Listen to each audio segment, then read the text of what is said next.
Okay, welcome back. We're looking at another example of continuous time convolution. Before we get started, I want to say about convolution, this is not difficult. It is not hard. It just requires focus and practice.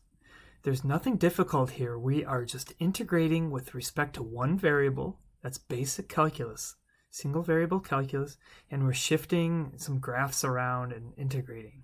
There's nothing difficult to that. This will require some focus though. So if you are distracted, if you have a noisy roommate or noisy children or whatever, go somewhere where you are not distracted so you can focus on this. Now let's understand the problem. Given an LTI system with input x of t and impulse response h of t, I've got a typo here, this should be h. Find the output.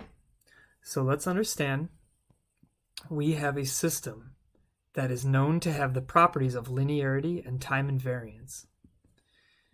We're inputting this thing here in this example. We're inputting this signal that's either 1 or 0. And we want to know what we get out. We're trying to find the output. Question mark. Well, you have to tell me something about the system other than it's linear time invariant. And there's another piece of the puzzle. You tell me the impulse response.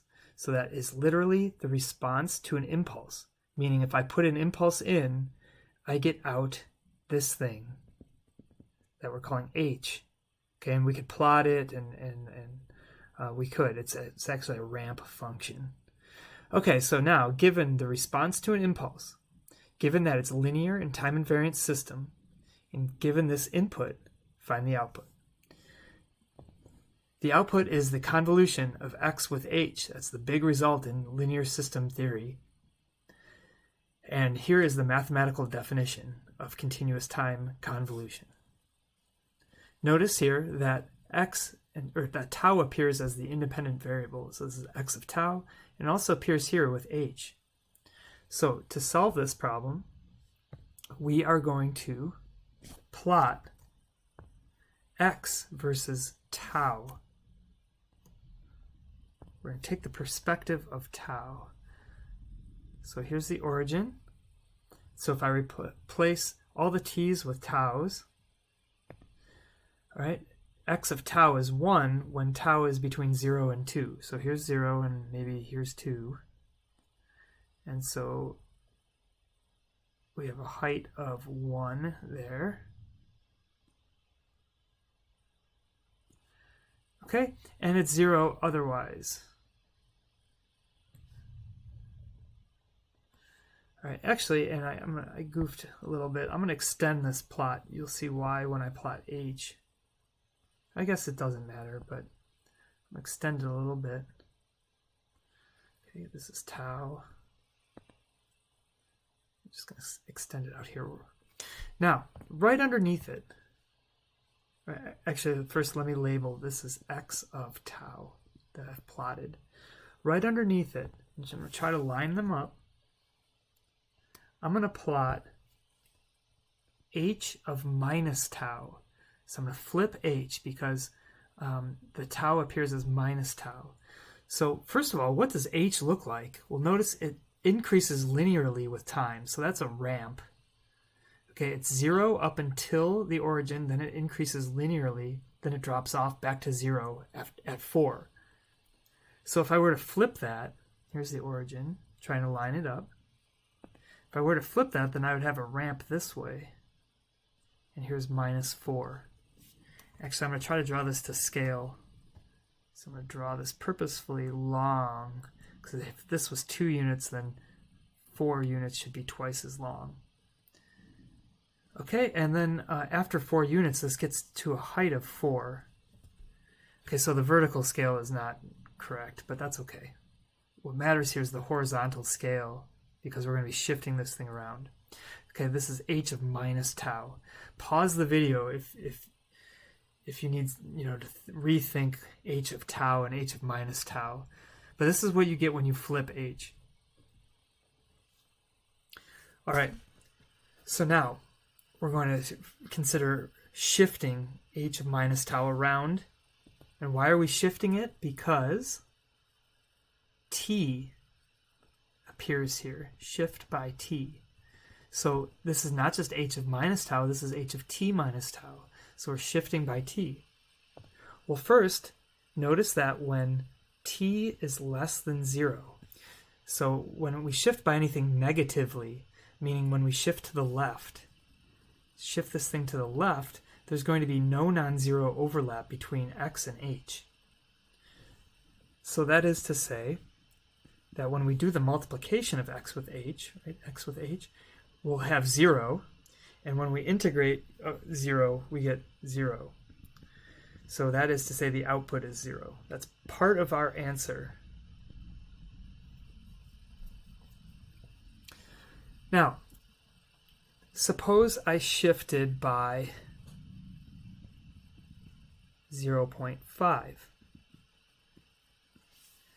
Okay, so imagine this graph comes up now to 0.5.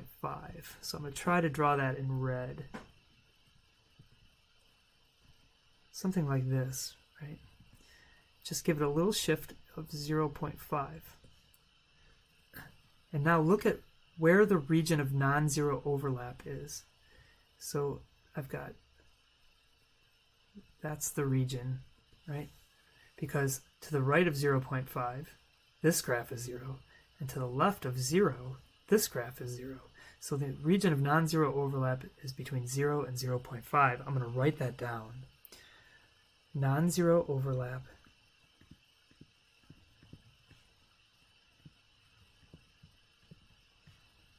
between tau equals 0 and tau equals 0.5. Okay. Now imagine we're going to try to find a pattern between how much I shift by and what the bounds of tau are. Now imagine I shift by 1 unit. So I'm going to draw that in green. So that's just over here.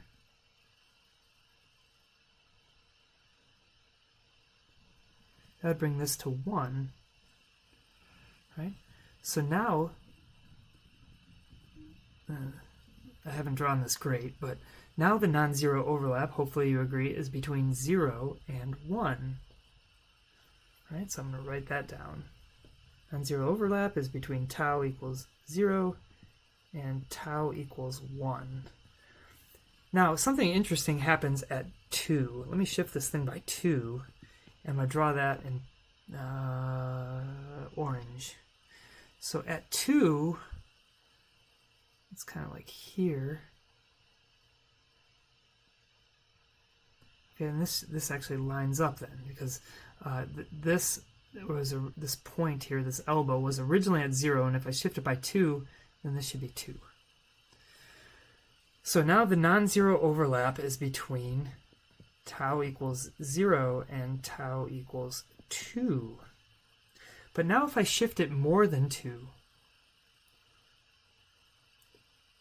if I shift it by 3, the region of non-zero overlap is still between 0 and 2, because this guy is now the constraint. That's the constraining edge there. That is to say the pattern breaks.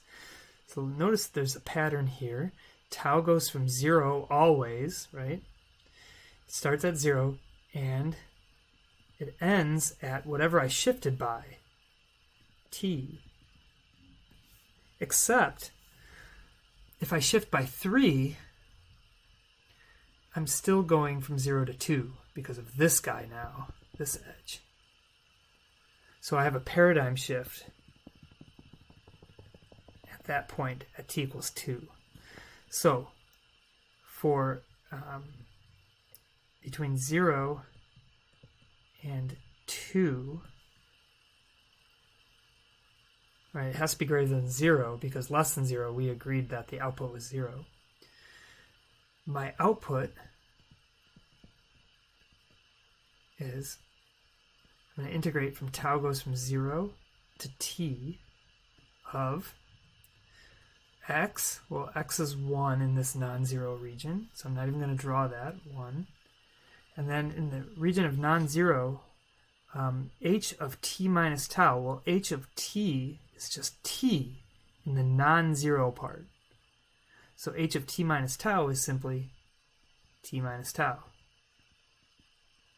d tau. So this is what I have to evaluate. Okay, so I can do that easily.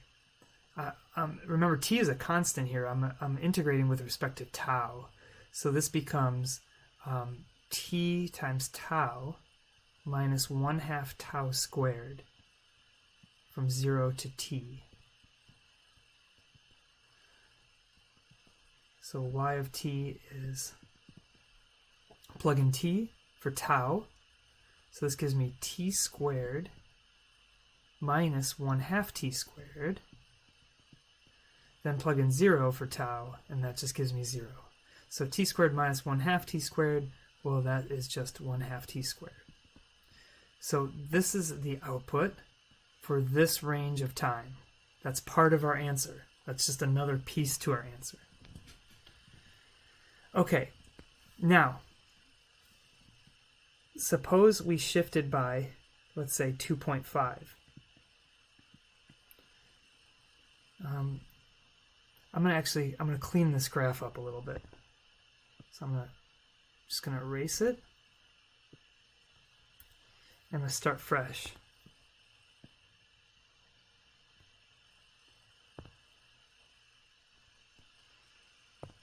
Okay, so this was at 4, I think we said, minus 4. Here's the origin. Okay. Now imagine shifting that thing 2.5. So this brings this elbow to 2.5, like right there, and that brings this edge to negative 1.5, so maybe right here. So if I shift that thing by 2.5, I have this. We said that this was 2.5 and this was negative 1.5.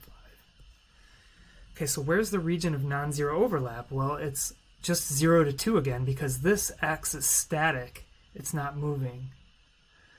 So my region of non-zero overlap is tau equals 0 to tau equals 2.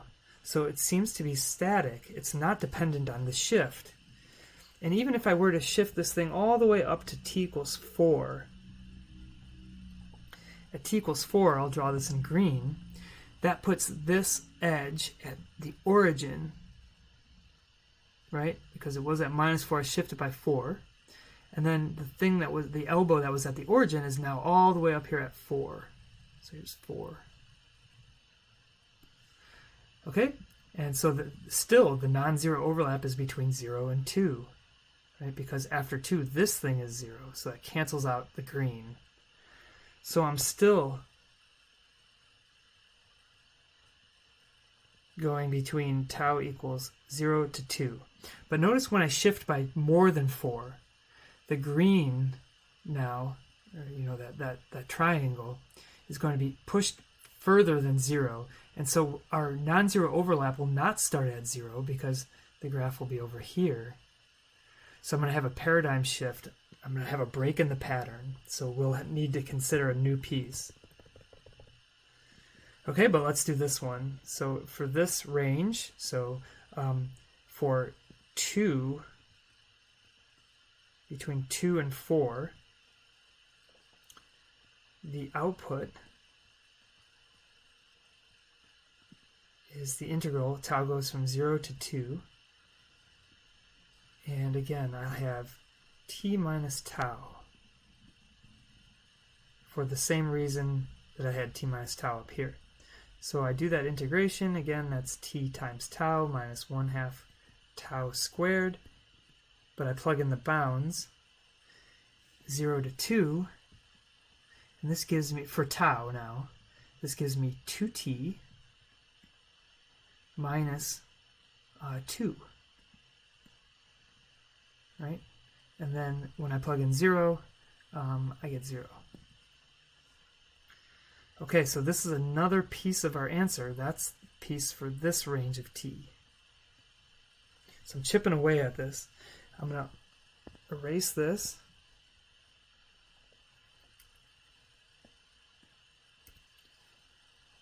Okay, so we left off at t equals 4. Now, imagine shifting by t equals 4.5.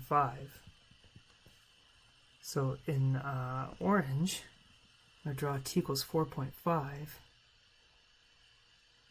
So that's something like this. This puts this edge at 0.5. Okay, so the region of non-zero overlap is between tau equals 0.5 to tau equals 2, right? Look at that non-zero overlap. So to the right of 0.5, both graphs are non-zero up until 2.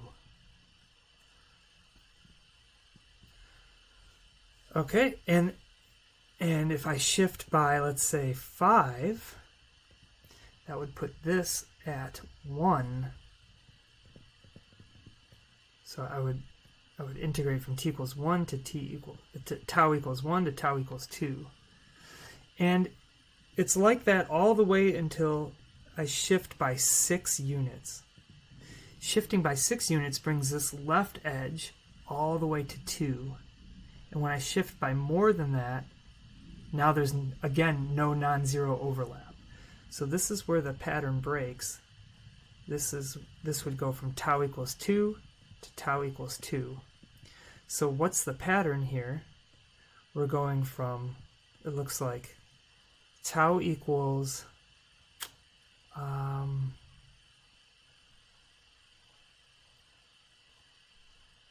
looks like 4 plus t. 4 plus t. No, not 4 plus t.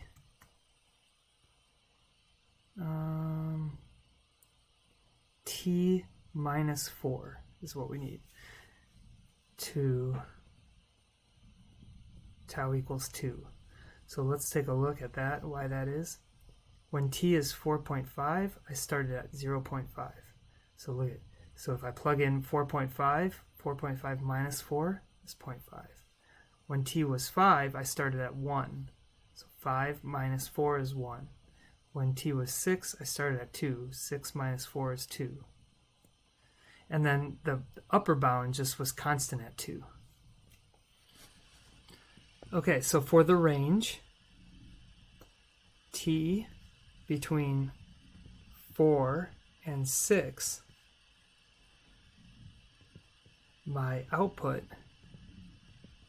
is the integral from t minus 4 to 2 of, and again, for the same reasons, t minus tau d tau. Okay, and I do that integral like I've done before. This is t times tau minus 1/2 tau squared. And I plug in the bounds, t minus 4 to 2 for tau. So this is 2t minus 2. Then minus t minus 4 in for tau. So this becomes t times t minus 4 minus 1/2 t minus 4 squared. All right, now we can work on this a little bit. Let's clean this up.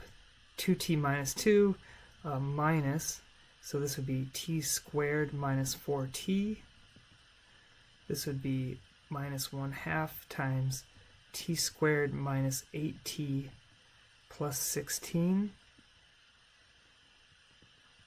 2t minus 2 minus t squared minus 4t minus 1/2 t squared plus 4t minus 8. Okay, so we've got a leading term of, we've got minus, minus 1/2 t squared. The 4t's cancel.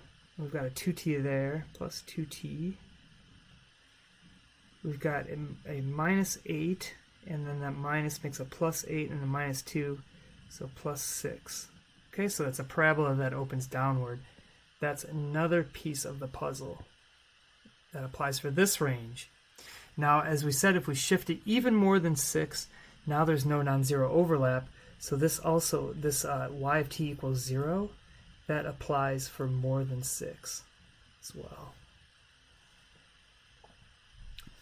All right, let's combine all of that now. This is y of t equals, so this is a piecewise function. Okay, so from 0 to 2, we had this. So y of t was 1/2 t squared from 0 to 2. And it really doesn't matter where I put the equals. So this is just kind of a formality. I'm just putting it on the left. 0 is less than or equal to t is less than 2. And then I have the 2 to 4, which is 2t minus 2. So this is 2 is less than or equal to t is less than 4. Then at 4, this guy picks up. So this is minus 1/2 t squared plus 2t plus 6.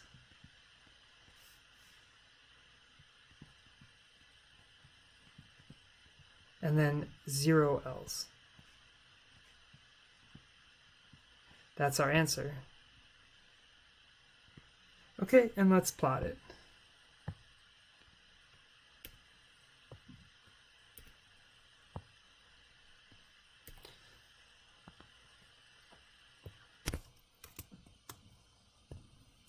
So this is t, here's the origin. This is going to be y of t. All right, so for less than 0, we've got 0. That's easy.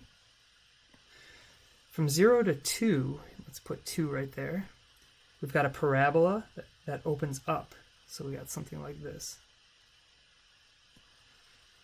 Okay, from 2 to 4,